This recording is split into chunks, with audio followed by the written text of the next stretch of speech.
മുതിർന്ന മാധ്യമ പ്രവർത്തകൻ KPO റഹ്മത്തുള്ള ടെലിഫോൺ ലൈനിലുണ്ട്. ശ്രീ KPO റഹ്മത്തുള്ള, ലീഗിൻ്റെ ചരിത്രം പരിശോധിച്ചാൽ മലയാളം അറിയില്ലാത്ത കേരളത്തിന് പുറത്തുള്ള നേതാക്കളെ അടക്കം ലീഗിൻ്റെ കോട്ടകളിൽ മത്സരിപ്പിച്ച് വിജയിപ്പിച്ച് പാർലമെൻറ്റിലേക്ക് അയക്കാറുണ്ട്. ഇപ്പോൾ GM ബനാത്വാല 7 തവണയോളം പാർലമെൻറ്റിൽ ഉണ്ടായിട്ടുള്ള ആളാണ്.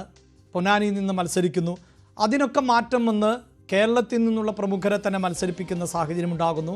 ഇപ്പോഴാകട്ടെ ലീഗിലെ ഒരു വിഭാഗം പറയുന്നത് മലപ്പുറത്തും മലപ്പുറത്തുകാർ മത്സരിക്കട്ടെ എന്നുള്ളതാണ്. ഒരു തരം തദ്ദേശീയവാദം എന്ന് വേണമെങ്കിൽ നമുക്ക് പറയാം. പക്ഷേ അതിന് വിജയസാധ്യതയും സ്വീകാര്യതയും ഒക്കെ കൂടുതൽ ലഭിക്കുമെന്നാണ് ആ നേതാക്കൾ വിലയിരുത്തുന്നത്. അങ്ങനെ ഒരു ആവശ്യം മുന്നോട്ട് വയ്ക്കുമ്പോൾ അത് ലീഗിനെ പോലെയുള്ള ഒരു പാർട്ടിയിൽ എത്രത്തോളം അംഗീകരിക്കപ്പെടാൻ സാധ്യതയുണ്ട് താങ്കളുടെ നിരീക്ഷണത്തിൽ?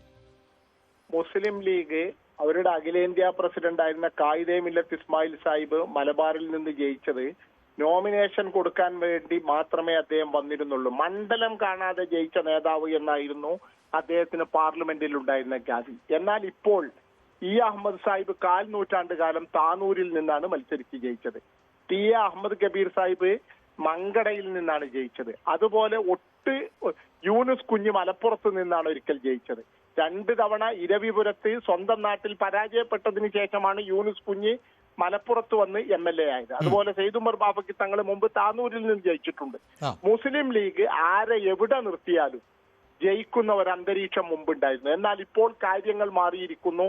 നാട്ടുകാർ ഞങ്ങൾക്ക് പ്രാപ്യനായ MLA-മാരെ വേണം എന്ന് കർശനമായി തീരുമാനിക്കുന്ന അവസ്ഥയാണുള്ളത്. അതുകൊണ്ടാണ് ഫിറോസൊക്കെ താനൂരിൽ പരാജയപ്പെട്ടു പോയത്. അവിടെ തന്നെ താനൂർ മണ്ഡലം മുസ്ലിം ലീഗ് പ്രസിഡന്റ് ആയിരുന്ന മുത്തുക്കോയ തങ്ങളെ മത്സരിപ്പിക്കണമെന്ന് ഒരു വിഭാഗം ക്ഷണിച്ചിരുന്നു. അതുപോലെ വയനാട്ടിൽ നിന്ന് തിരൂരിൽ മമ്മൂട്ടിയെ കൊണ്ടുവന്ന് മത്സരിച്ചപ്പോൾ നിലവിലുള്ള MLA കുറുക്കോടി മൊയ്തീൻ സാഹിബിന്റെ അനുയായികൾ തിരൂരിൽ പരസ്യമായി പ്രതിഷേധ പ്രകടനം നടത്തിയിരുന്നു.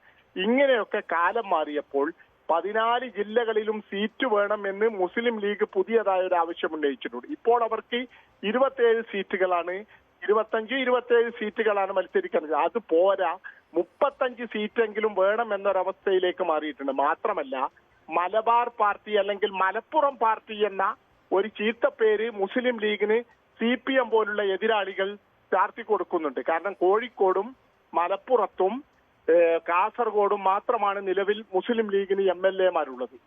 പാലക്കാടും ഇങ്ങനെയുള്ള അവസ്ഥയിൽ കേരളത്തിൽ മുഴുവൻ പേരുകളുള്ള ഒരു പാർട്ടിയായി പഴയ സ്ഥിതിയിലേക്ക് പോകണം എന്നതാണ് മുസ്ലിം ലീഗ് ആഗ്രഹിക്കുന്നത്. കാരണം തിരുവനന്തപുരം വെസ്റ്റിലൊക്കെ മുസ്ലിം ലീഗിന്റെ പ്രതിനിധിയാണ് നേരത്തെ ഉണ്ടായത്. അപ്പോൾ 14 ജില്ലാ കമ്മിറ്റികളും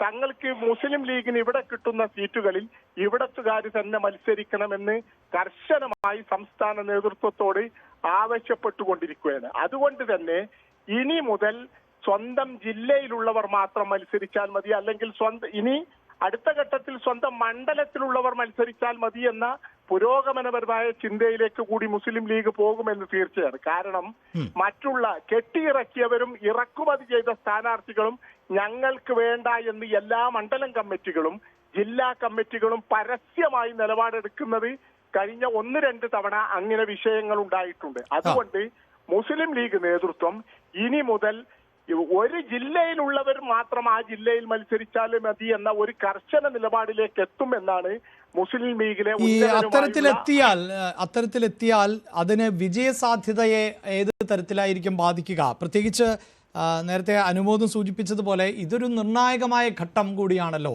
ഇനിയിപ്പോൾ നടക്കാൻ പോകുന്ന തെരഞ്ഞെടുപ്പ് അത് നിലനിൽപ്പിന് വേണ്ടി തന്നെയുള്ള ഒരു പോരാട്ടമായി നമുക്ക് കണക്കാക്കേണ്ടി വരും. ലീഗിനെ സംബന്ധിച്ചിടത്തോളം അത് UDF-നോടൊപ്പം തുടരുക എന്നത് വളരെ പ്രധാനപ്പെട്ടതാണ്. അങ്ങനെ തുടരാത്തൊരു പശ്ചാത്തലത്തിലേക്ക് സാഹചര്യം എത്തുമോ എന്നതൊക്കെ നിർണ്ണയിക്കാൻ പോകുന്ന തെരഞ്ഞെടുപ്പാണ്. UDF-നോടൊപ്പം നിൽക്കുമ്പോൾ UDF-ലെ ഏറ്റവും വലിയ സമ്മർദ്ദ ശക്തിയായി തുടരേണ്ടത് ലീഗിൻ്റെ ആവശ്യവുമാണല്ലോ. അപ്പോൾ വിജയം എന്നത് ഇങ്ങനെയൊരു ആവശ്യം ഉയരുമ്പോൾ അതെങ്ങനെയായിരിക്കാം ബാധിക്കുക?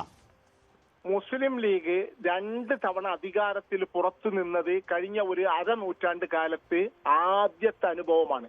10 കൊല്ലമായി അധികാരത്തിൽ പുറത്തുള്ള പാർട്ടിയായി മുസ്ലിം ലീഗ് തുടരുക. ഇനിയും അങ്ങനെ തന്നെ തുടരാൻ ഭരണ പങ്കാളിത്തമില്ലാതെ നിലനിൽക്കാൻ പോലും കഴിയില്ല എന്ന തിരിച്ചറിവ് മുസ്ലിം ലീഗിനുണ്ട്. അതുകൊണ്ട് തന്നെയാണ് ഈ 3ാം ഘട്ട പിണറായി ഭരണം എന്നത് ഇല്ലാതിരിക്കാൻ ജീവൻ മരണ പോരാട്ടത്തിനാണ് മുസ്ലിം ലീഗ് തയ്യാറായിക്കൊണ്ടിരുന്നത്. അതുകൊണ്ടാണ് സ്ഥാനാർത്ഥികളെ കുറിച്ചുള്ള ചർച്ചകൾ വരുന്നത്. 3 തവണ മത്സരിച്ചവർ ഇനി മത്സരിക്കേണ്ടതില്ല എന്ന രൂപത്തിലേക്ക് സംസ്ഥാന നേതൃത്വം എത്തുന്നത്. അതുകൊണ്ട് തന്നെ അതാത് ജില്ലകളിലുള്ളവർ, അതാത് മണ്ഡലങ്ങളിൽ വിജയ സാധ്യതകൾ ഉള്ളവർ മാത്രം മത്സരിച്ചാൽ മതി എന്ന അവസാന തീരുമാനത്തിലേക്ക് മുസ്ലിം ലീഗ് എത്തുന്നത് മുസ്ലിം ലീഗിന്റെ സീറ്റുകൾ വർദ്ധിപ്പിക്കാൻ കാരണമാകും എന്ന് തീർച്ചയാണ്. മാത്രമല്ല, തങ്ങൾ ചെറിയ വോട്ടിന് തോൽക്കുകയും അല്ലെങ്കിൽ മറ്റ് ചില വിഷയങ്ങളുള്ള മണ്ഡലങ്ങൾ വെച്ചു മാറണം എന്ന് തന്നെ മുസ്ലിം ലീഗ് തീരുമാനിച്ചിട്ടുണ്ട്. തിരുവമ്പാടി സീറ്റാണെങ്കിലും അതുപോലെ തന്നെ മറ്റു ചില സീറ്റുകളൊക്കെ സ്ഥിരം തോറ്റുകൊണ്ടിരിക്കുന്ന 3 or 4 തവണ തോറ്റു പരാജയപ്പെട്ട സീറ്റ് കോൺഗ്രസുമായോ UDF-ലെ മറ്റ് കക്ഷികളുമായോ വെച്ചു മാറാനുള്ള ആലോചന നടത്തും. അപ്പോൾ മുസ്ലിം ലീഗ് അതാത് ജില്ലകളിലുള്ളവർ മത്സരിച്ചാൽ മതി എന്ന് തീരുമാനിക്കുന്നതോടെ മുസ്ലിം ലീഗിന്റെ സീറ്റുകൾ വർദ്ധിപ്പിക്കുകയും ഓരോ മണ്ഡലത്തിലെ ജയസാധ്യതകൾ ആവശ്യത്തിന് നേതൃത്വം പച്ചക്കൊടി കാണിക്കുമെന്ന് തോന്നുന്നുണ്ടോ? ഇപ്പോൾ മുസ്ലിം ലീഗ് നേതൃത്വത്തിന് അങ്ങനെ ഒരു ആവശ്യത്തോട് മുഖം തിരിഞ്ഞു നിൽക്കേണ്ട കാര്യമില്ല. കാരണം PK ഫിറോസിനെയാണെങ്കിൽ KM ഷാജിയൊക്കെ ആണെങ്കിൽ കോഴിക്കോട് വിജയ സാധ്യതയുള്ള സീറ്റുകളിൽ മത്സരിപ്പിക്കാൻ കഴിയും. വയനാട്ടിൽ സീറ്റ് വേണമെന്ന് മുസ്ലിം ലീഗ് ആവശ്യപ്പെടുന്നത് തന്നെ ഷാജിയെ മത്സരിപ്പിക്കാനാണ്. കോഴിക്കോട് ജില്ലയിൽ നേരത്തെ തന്നെ സീറ്റുകളുണ്ട്.